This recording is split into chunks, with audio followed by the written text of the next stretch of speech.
I don't think his temperament is suited for that, and I don't think his experience is. He's got great experience in doing things in business, but I'll give you a perfect example. If he doesn't get what he wants from John Boehner, you can't fire him. Yeah, you can't say, Mr. Speaker, you're fired. Mr. Majority Leader, you're fired. You got to learn to work. All right, Governor Christie. I don't think you're the one to be giving temperament advice to people. Just saying, just like I shouldn't offer dietary advice to people. You just don't go there. Those who live in glass bakeries shouldn't be throwing cannolis. But that's just me.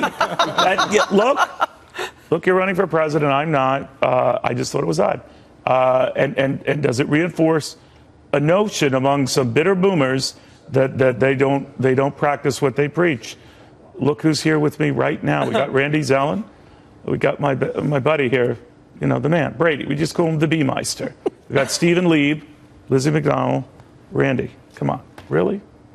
This advice? It would be so nice to just be consistent and be honest and not depending on who's talking to you and where you are. Because you know what? There's nothing wrong with being passionate. There's nothing wrong with having a temper. There's nothing wrong with being a human. What is this not being presidential? What exactly does that mean? That's what he's saying. That Trump wouldn't be presidential because he doesn't have calling the kettle black here with his temper. Yeah, right.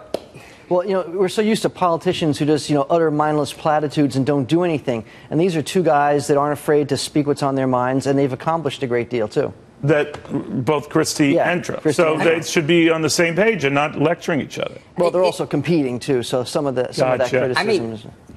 I don't think Trump would be a good president. I think Christie makes an excellent point. You can't fire Boehner, and you can't have some guy shouting about women, etc., like he does. But don't throw out the baby. The way he treated Boehner and the whole Hurricane Sandy dust on the release of funds and calling him out on it and ripping him a new one. Yeah. Is that what a president does? Well, maybe that wouldn't be so bad. But don't throw out the baby with the bathwater. A lot of people can't stand Trump. He's not that successful as a businessman. All I'm pointing out is you have to be in a consistent message, right? Yeah, you have to be in a consistent message. I agree. I like how Mr. Christie says, he doesn't have the temperament because he's saying, he can't run around firing people. He's certainly Christie's running around telling people to sit down and shut up all the time. So isn't that the same, Well, do you guys as a group, and you can mix it up here, do you use blunt language, tough language? Do you? Absolutely. Why am I not surprised? Yeah, actually, Neil, I usually curb my speech when I know you're around. I don't see it.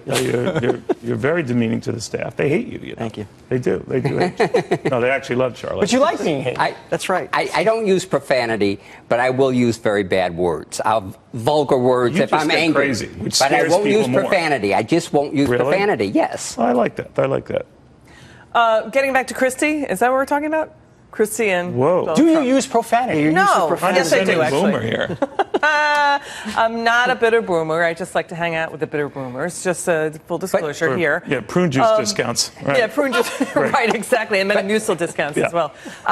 Here's the thing: do you want either of them picking up that 3 o'clock in the morning phone call? Do you feel like you're safe with either of them? No. How many presidents are really called at 3 o'clock in the morning? I think all occasionally. Of them. But, Neil, the thing with Trump, a lot of people dislike him intensely, but he makes a very, very important point. He goes way too far, but political correctness is a catastrophe for this country. A certain way. It's a catastrophe for this country, and at least he makes that point, and none of the others have the guts to do it, even though probably in their heart they believe it. Does it take crazy?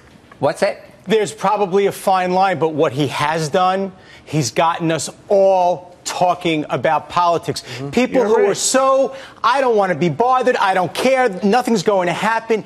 Everybody talks about politics and the presidential race, and it's cool. Yeah, it was the best debate ever. Very, very quick, guys. As you know, there was a little tip back and forth with my very young millennial producer, Ralph Giordano, and I wanted to fire him because he was annoying me, because he was second-guessing me and correcting me on really tiny little issues on the air. So I gave him I treated him roughly, and I forgave him, and he's back. And I'm already regretting that decision. Do you think we should be rough on millennials? We should really, like Charlie Gasparino, get in their face? Yeah, I think that it's fine to be rough on millennials. Look, I said Would you have fired Ralph?